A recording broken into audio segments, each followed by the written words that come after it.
Assalamualaikum warahmatullahi wabarakatuh. Saya Zahwa Mutiara dari mahasiswa D3 Keperawatan UNRI. Di sini saya akan membacakan hasil PPT saya yang berjudul Konsep dan Perspektif Keperawatan Medikal Bedah, Peran Keperawatan Medikal Bedah dalam Pencapaian MDGs. Yang kedua, masalah perawatan diabetes insipidus.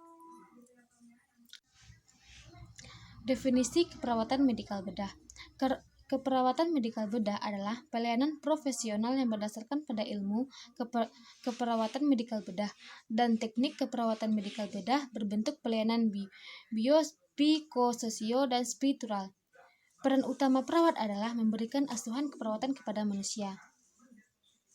Yang menjadi objek keperawatan medikal bedah yaitu penyimpanan atau tidak terpenuhi kebutuhan dasar agar akibat adanya perubahan atau gangguan struktur atau fungsi organ. Medikal bedah adalah kasus penyakit dalam bedah dan diasumsi pada orang dewasa. Yang menjadi objek keperawatan medikal bedah yaitu penyimpangan atau tidak terpenuhi kebutuhan dasar manusia akibat adanya perubahan atau gangguan struktur atau fungsi organ. Medikal bedah adalah kasus penyakit dalam dan bedah yang diasumsi pada orang dewasa. Perawat memenuhi kebutuhan pasien menggunakan pendekatan asuhan keperawatan. Yang pertama adalah memperoleh kenyamanan. Yang kedua, meningkatkan dan mempertahankan kesehatan. Yang ketiga, melakukan upaya preventif. Yang keempat, mendeteksi dan mengatasi kondisi berkaitan dengan penyakit. Yang kelima, mengupayakan pemulihan hingga mencapai kapasitas produktif tertinggi. Yang keenam, membantu pasien menghadapi kematian secara bermartabat. Tujuan asuhan keperawatan yang pertama, fungsi sistem tubuh yang optimal. Yang kedua, pemenuhan kebutuhan dasar. Yang ketiga, membantu meningkatkan produktivitas. Yang keempat, membantu dalam menghadapi kematian.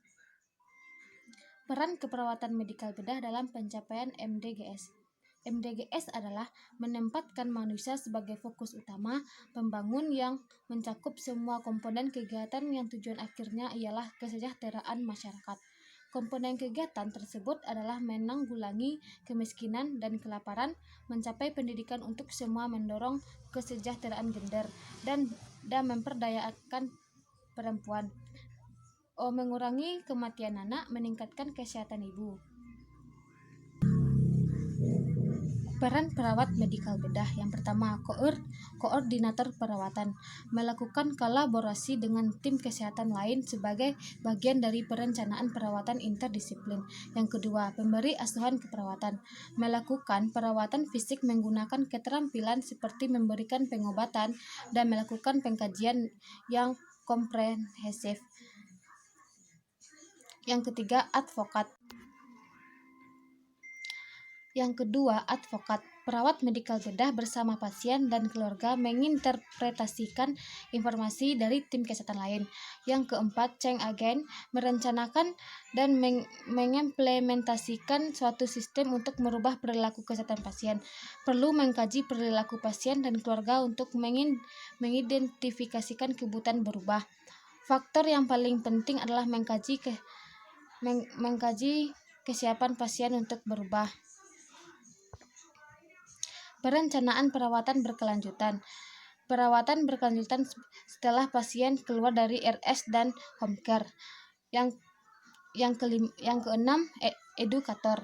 Pendidikan kesehatan pada pasien merupakan komponen utama pendidikan kesehatan, sangat penting saat perencanaan pulang dari RS. Selanjutnya saya akan menjelaskan tentang masalah perawatan diabetes insipidus. Gangguan diabetes insipidus. Yang pertama, diabetes insipidus terjadi akibat penurunan pembentukan hormon antidiuretik, hormon yang secara alami mencegah pembentukan air kemih yang terlalu banyak.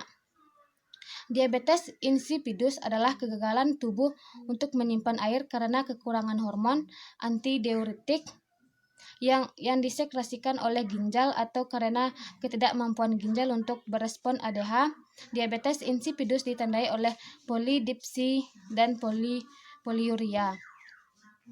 Penyebab diabetes insipidus meliputi yang pertama gangguan yang dapat akuisita, familial, idiopatik, neurogenik atau nefrogenik. Yang kedua berkaitan dengan stroke, tumor hipotalamus atau hipofisis, dan trauma pembedahan kranial. Yang ketiga galur terkait atau gagal ginjal stadium terminal. Yang keempat obat-obatan tertentu, litium, fenition atau alkohol.